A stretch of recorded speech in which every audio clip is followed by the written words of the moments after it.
L'amour est un bouquet de violettes. Nous continuons la série sur l'amour avec cette petite chansonnette. Cette semaine, j'ai posé une autre question à 11 personnes. Qu'est-ce que c'est qu'honorer l'autre? Qu'est-ce que c'est qu'aimer l'autre pour toi? Et peux-tu me donner un ou deux exemples? Alors je vous souhaite une merveilleuse écoute, au plaisir de partager avec vous. À très bientôt.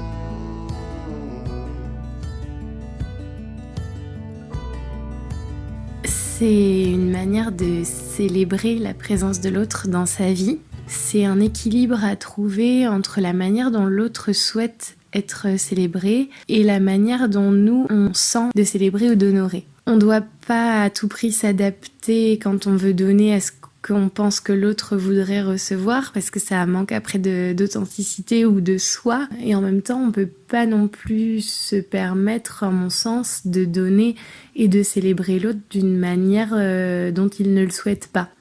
Donc c'est tout ce travail qui se construit en fait à deux, et je ne pense pas d'ailleurs qu'on puisse honorer ou aimer l'autre à sens unique. La relation, elle est nécessairement impliquante des deux personnes pour donner un mélange. Je pense pas qu'on puisse faire de plus beaux cadeaux pour célébrer la présence de l'autre que d'être à l'écoute de qui il est, attentif et essayer de percevoir vraiment la personne telle qu'elle est et être dans cette co-construction en fait, et dans cette célébration réciproque de la présence de l'un et de l'autre.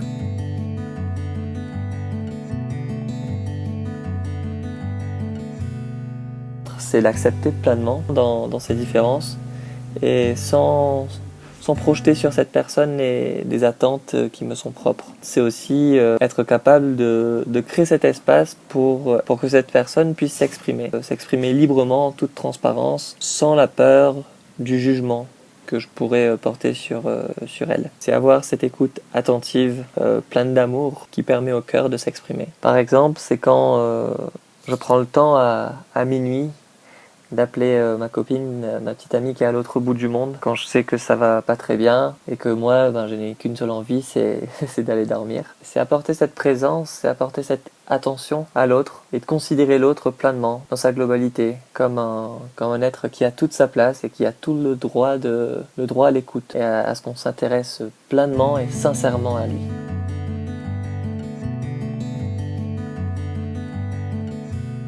J'honore l'autre lorsque je suis à son écoute, lorsque je fais preuve de bienveillance et de compassion. J'honore l'autre quand je suis pleinement en ouverture d'esprit, dans le non-jugement, quand je suis 100% présente pour lui et que je ne suis pas en train de faire d'autres choses en même temps. Et lorsque je suis vraiment ici dans l'objectif de lui partager ma plus haute vibration d'amour possible.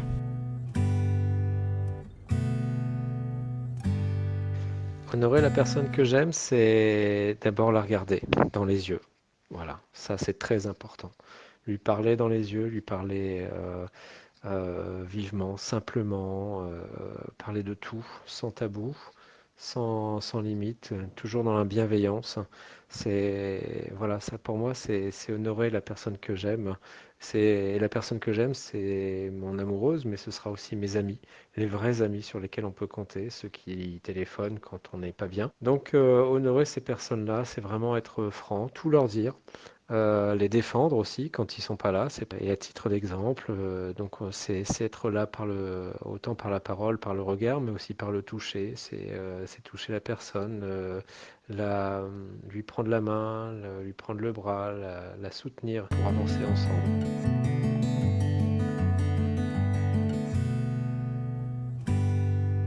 Honorer l'autre, ce serait peut-être d'abord pouvoir lui permettre d'accéder à qui l'on est nous vraiment.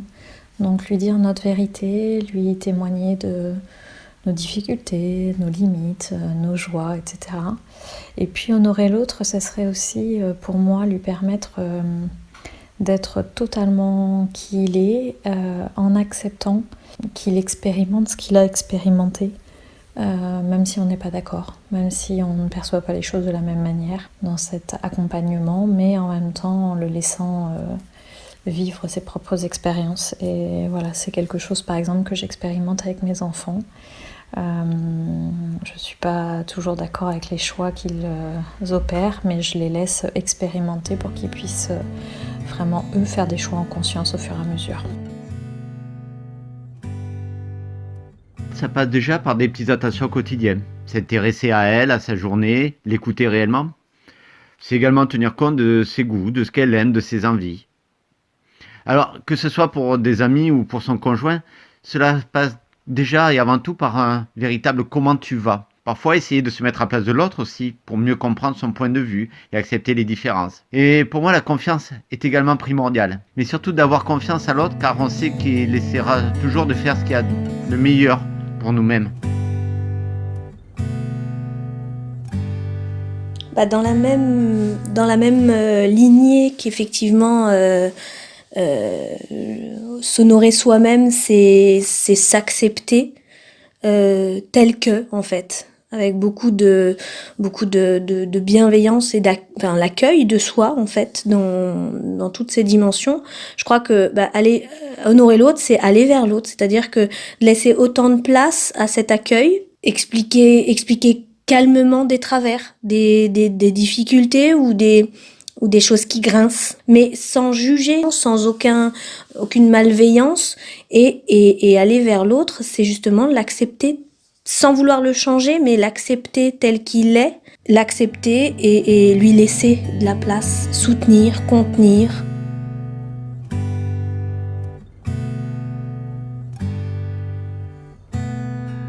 Pour moi, célébrer et aimer une personne, c'est d'être dans un rapport d'âme à âme.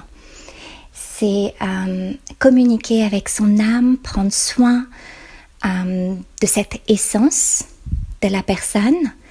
C'est l'accueillir, l'écouter réellement et, par exemple, en fonction de ce que la personne aime, ce dont elle a besoin, y répondre. Imaginons un rêve, l'aider à le réaliser, à lui faire un cadeau, une surprise qui répond à quelque chose que son cœur désire.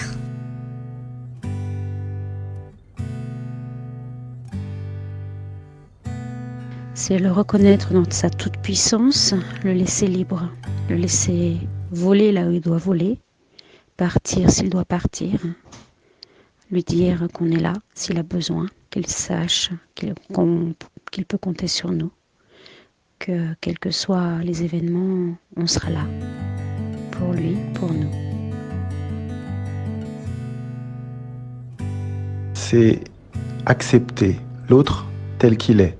Ne pas chercher à le modifier, ne pas chercher à le manipuler ni à le maîtriser. L'honorer, c'est honorer cette relation qu'il y a entre cette personne et moi. Et pour pouvoir l'honorer, c'est ne pas la manipuler, ne pas la déformer, ne pas déformer cette personne juste pour avoir un reflet qui nous serait le meilleur par rapport à un comparatif qui serait déjà faussé. Donc honorer l'autre, pour moi, la meilleure des manières, c'est de respecter l'autre tel que la personne est. C'est laisser l'autre être qui il est et le laisser devenir. C'est oser dire si je ressens que ça dérive, en tâchant d'être authentique, ferme parfois, mais toujours avec cette notion d'amour car de respect. Laisser l'autre voler où il le souhaite, sans essayer de l'empêcher d'expérimenter, mais en étant celle qui met des garde-fous si je sens que ça me déséquilibre trop ou si ça abîme la relation. Mais c'est aussi montrer des signes d'attention par des mots, des cadeaux, en rendant service ou depuis la tendresse. Merci. Et merci à tous les participants de cet audio pour leur vision sur l'amour et leur partage. Merci à Marion, Fré, Manon, Guillaume, Virginie, Eric, Cécile, Lucie, Frédéric, Hicham et Géraldine. Et merci aussi à tous ceux dont j'aurais voulu transmettre leur vision, tous ceux que j'apprécie. Merci à vous pour votre écoute. Je vous souhaite une belle fin de journée. À la semaine prochaine.